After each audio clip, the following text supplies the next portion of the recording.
Hi, I'm with our Federation of the Wild and the Wolfpack.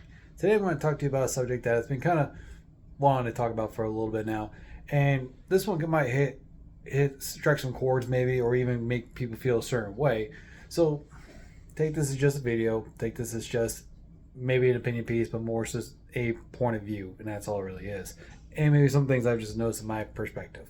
So one thing I want to talk about is the veneration of Odin versus Loki. So why would anyone want to venerate either one of those, right? So the veneration of Odin, that's actually pretty common amongst pagans and heathens. He's a pretty common deity. He's venerated by, I would say, the majority of heathens I've actually met. The majority of people who've actually venerate or practice Aesir or Norse paganism in some form venerate Odin in some shape or fashion. Now, some people venerate Loki as well.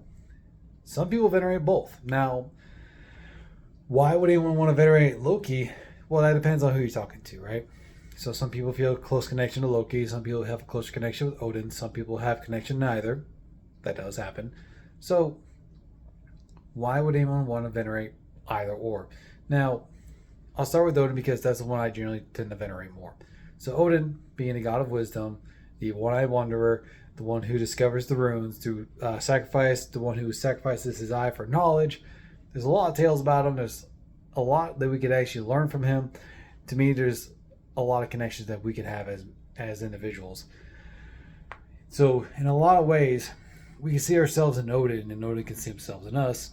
For if you understand the tales of Ragnarok and why a lot of what Odin does is to prevent Ragnarok, even though unfortunately Ragnarok does happen regardless. So it kind of teaches us not to know the future, or you shouldn't know the future if you read the Havamal and a lot of our sources. So he's also considered the Allfather. He is part of the creation process, with Odin, Vili, and Ve, or Odin, Hodin, or Loner, depending on what version you read of the sagas and Eddas. But with that being said, a lot of people tend to generally venerate towards Odin because we like to seek the wisdom that he tends to seek, and we like to, envision ourselves in his shoes a lot of times. Now, some people don't like to venerate Odin for some of the same reasons that I actually mentioned. So, for example, like the tale of Fenrir, how he got bound by the gods, how he was bound because of what was foretold in Ragnarok, where Odin pretty much ordered for Loki's children to be outcasted, and Fenrir being bound, and Jormungandr being thrown to the sea, but then Hel being put to Helheim. So, in some ways, some people actually don't view Odin in a very positive light because of some of those tales. And of course, despite what he did, it all happened regardless. And of course, some people kind of view Odin in a negative light because of that. As in where Loki, on the other hand, so a lot of people view Loki in a negative light, mainly because of a lot of the stories, a lot of tales of him being a trickster god, and some people feel that when you venerate him, you're welcoming in a lot of chaos, a little negativity, or even some mischief that you're not quite ready for. And many people feel the opposite about that.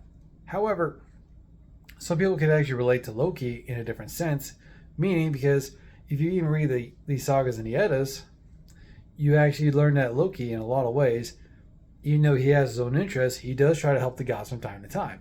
Now, granted, some of the things that he did does cause a lot of destructive habits, whether he intended for that to happen or not. That is what that is. However, he also does make it right, even though he may have caused it. But then at the end of the day, even the things that he didn't initially cause, he still kind of gets the shaft when it comes to being thanked for it. So, and some people could relate to that. Some people could actually relate to the fact that, Loki gets the shaft at times. Now, with that being said, so we already kind of covered why people do and don't venerate Odin, why people do and don't venerate Loki.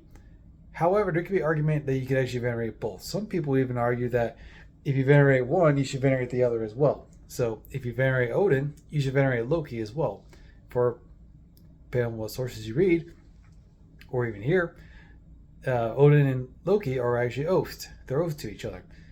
And of course, in one of the sagas, Loki calls out Odin and says, when you have a drink, you're supposed to have one with me. You're supposed to share one with me. Now, some heathens will actually take that as every time you venerate Odin, you should venerate Loki. So there can be justification on that. Now, depending on what side of the spectrum you believe, whether politically or spiritually speaking, some people, a lot of people actually, a lot of heathens and ace that I know will not venerate Loki whatsoever. Not even a little bit, not even a symbol, none at all. But there's some people who actually venerate Loki and they don't venerate Odin whatsoever. Not even a little bit, not at all. So, but I've rarely seen where people will venerate both. Now, with that being said, what do you do if you're one of those people who venerates one or the other? Right? Now, granted, Odin's a pretty safe bet when you're actually going on public, when you're actually venerating your deities, other kindreds or public bloats or anything like that. Odin's a pretty safe bet for most of the time. Now, if you're someone who venerates Loki on your hand, you might want to read the room on that one, right? So maybe even ask permission before you actually try to venerate Loki at a bloat or at a symbol. So you might want to ask, because people feel a certain way about Loki as a whole, especially as children. Now, with that being said, should you venerate one or the other? Well, I say that depends on you. Personally, I just do Odin. But there's other people who do both. Some people just do Loki, some people do Odin. In reality, that should be your choice. And who you connect with personally, more so or the other. And understand that too is, I view it kind of this way. The gods see themselves in us, and we see ourselves in the gods. So we try to relate to our gods in their actions and how they do things. So sometimes when we actually put ourselves in their shoes and we see how they do things, maybe we understand that maybe we probably would have acted in the same accord. But tell me what you think about that. So whether you agree, disagree, anything else of the sort. But as always, stay heathen.